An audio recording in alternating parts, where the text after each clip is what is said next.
4.8 ambapo itakuwa na upungufu wa trilioni 1.2 mtazamaji, kama ilivyoainishwa.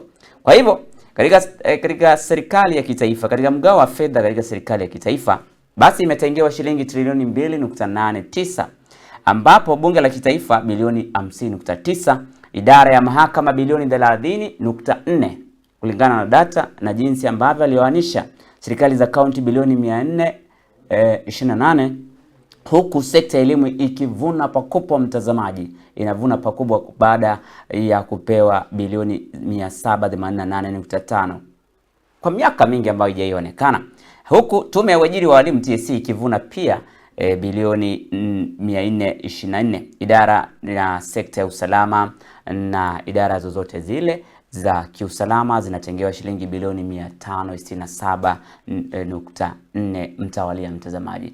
Hizo ni makadirio ya bajeti ambayo imewekwa licha kuwa na upungufu, ambapo imeibua hisia mseto kwa wananchi, lakini ni hayo ambayo yameangaziwa kwenye makadirio hayo ya bajeti mtazamaji.